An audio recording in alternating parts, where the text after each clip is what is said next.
Bio fertilisers. तो अब जो माइक्रोब्स है वो बायो फर्टिलाइजर्स की तरह कैसे एक्ट करेंगे। तो सबसे पहले तो बायो फर्टिलाइजर्स का मतलब क्या होता है हमको ये तो मालूम होना चाहिए। ऐसे लिविंग ऑर्गेनिजम्स या ऐसे माइक्रो ऑर्गेनिज्म जो कि सॉइल की न्यूट्रिएंट क्वालिटी को इंक्रीज करेंगे और उसके साथ ही साथ सॉइल को फर्टाइल बनाएंगे। तो हम यहाँ पे इसकी डेफिनेशन लिख लेंगे। The organisms that enrich the nutrients quality of soil and also increase its fertility. तो इसका मतलब ये हुआ कि कोई भी माइक्रो ऑर्गेनिज्म जो कि सॉइल के अंदर आयंस का, पोटेशियम का, नाइट्रोजन का या फिर जितने भी न्यूट्रिशंस हैं उसका जो लेवल है, उसकी जो क्वांटिटी है उसको बढ़ाने के लिए या वो बढ़ाएंगे, तो उन सभी को हम क्या बोलेंगे, बायो फर्टिलाइजर्स। जो कि हमारा जो कन्वेंशनल मेथड है क्रॉप प्रोडक्शन करने का, तो उस मेथड की अगर हम बात करें तो केमिकल्स का बहुत ज़्यादा यूज़ किया जाता है। अब वो जो केमिकल्स है वो इंसेक्टिसाइड्स हो सकते हैं, पेस्टिसाइड्स हो सकते हैं। मैंने आपको प्रीवियस वीडियो में बताया है कि वो जो केमिकल्स होते हैं वो बहुत हार्मफुल होते हैं प्लांट्स के लिए भी और एनिमल्स के लिए भी। तो उन केमिकल्स से हमारी क्रॉप को बचाने के लिए, साथ ही साथ प्लांट्स और एनिमल्स को बचाने के लिए हम किस चीज़ का यूज़ करेंगे, वो है बायो फर्टिलाइजर्स। अब कौन कौन से ऑर्गेनिजम्स हो सकते हैं बायो फर्टिलाइजर्स, तो वो एग्जाम्पल ये हैं, बैक्टीरिया एंड फंगी। उसके अलावा भी कई अदर माइक्रोब्स है जो एक्ट करते हैं बायो फर्टिलाइजर्स की तरह। और क्योंकि हमारी पॉपुलेशन जो है वो इतनी ज़्यादा बढ़ती जा रही है और जो क्रॉप की डिमांड है और जो फूड प्रोडक्शन की जो डिमांड है वो भी बढ़ती जा रही है, हम क्या सोचते हैं कि ज़्यादा से ज़्यादा फूड को प्रोड्यूस करना है, तो हम अपनी खेती को बचाने के लिए केमिकल्स को डाल देते हैं। तो उससे होता क्या है कि जो क्रॉप की जो न्यूट्रिएंट क्वालिटी है, जो सॉइल की जो क्वालिटी है, तो वो धीरे धीरे डैमेज होती रहती है और जो भी उसके अंदर न्यूट्रिशन जो होना चाहिए था वो उसके अंदर नहीं रहता है। तो इससे क्या होगा कि आपकी जो क्रॉप है वो कुछ समय तक इंक्रीज होगी, प्रोडक्शन बढ़ जाएगा, लेकिन धीरे धीरे क्योंकि सॉइल की क्वालिटी ख़राब होती जा रही है, सॉइल डैमेज होती जा रही है, तो जो प्रोडक्शन है वो भी डिक्रीज होता जाएगा।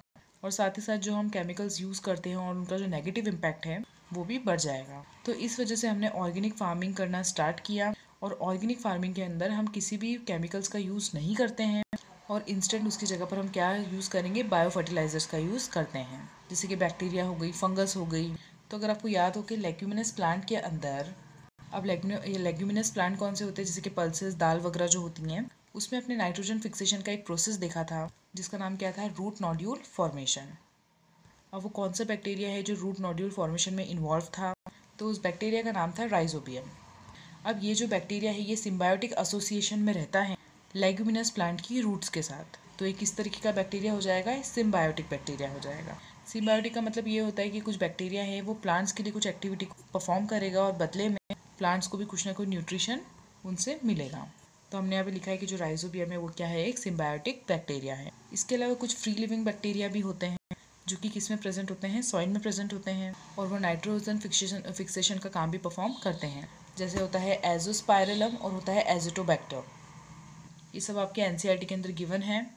तो ये जो फ्री लिविंग ऑर्गेनिजम्स हैं या जो ये माइक्रोब्स है ये सॉइल में मिलते हैं और नाइट्रोजन फिक्सेशन का फंक्शन जो है वो भी ये परफॉर्म करेंगे। अब जो फंगस के बारे में लिखा है कि जो फंगस होती है वो भी हायर प्लांट्स की रूट्स के साथ में जुड़ जाती हैं और एक स्ट्रक्चर की फॉर्मेशन करेंगी जिसको बोलते हैं माइकोराइजा। तो जो माइक्रोराइजा है वो एंडोमाइक्रोराइजा भी हो सकता है और एक्टोमाइक्रोराइजा भी हो सकता है। एंडो मतलब जो रूट के अंदर होगा और एक्टो मतलब जो रूट के सरफेस के बाहर होगा। और अगर इसके आगे हम इसके बारे में बात करें तो इसके जीनस के बारे में पूछा जाता है जो कि आपको एनसीईआरटी में गिवन है। तो इसका जो जीनस है वो कौन सा है, ग्लोमस।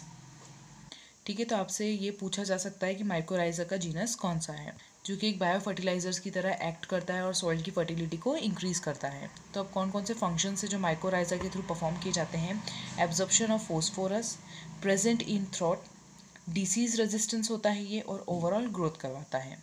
प्रिवेंट इन ड्रॉट का मतलब है कि जो सूखा पड़ जाता है उससे भी ये प्रिवेंट करता है प्लांट्स को डिसीज रेजिस्टेंस बनाता है ये।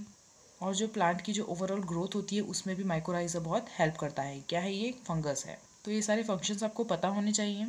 साथ ही साथ जब हम पैडी फील्ड के बारे में बात करते हैं, मतलब राइस की खेती के बारे में जब हम बात करेंगे, तो उसमें आपको क्या मिलता है, साइनोबैक्टीरिया आपको मिलते हैं। ये हमने 11th क्लास में चैप्टर नंबर 2 में पढ़ा था, साइनोबैक्टीरिया। इसके 2 एग्जाम्पल होते हैं, नॉस्टॉक एंड एनाबेना।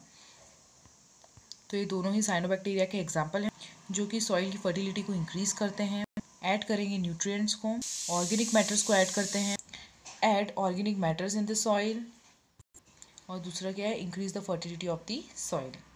तो यहाँ पर हमने ये बायो फर्टिलाइजर्स के बारे में बात की है। ये सब आपको याद करना है, इनके एग्जाम्पल्स याद करने हैं आपको क्यों? क्योंकि जो आपका चैप्टर है वो माइक्रोब्स के बारे में, तो आपको पता होना चाहिए कि किसके अंदर माइक्रोब्स का क्या रोल है।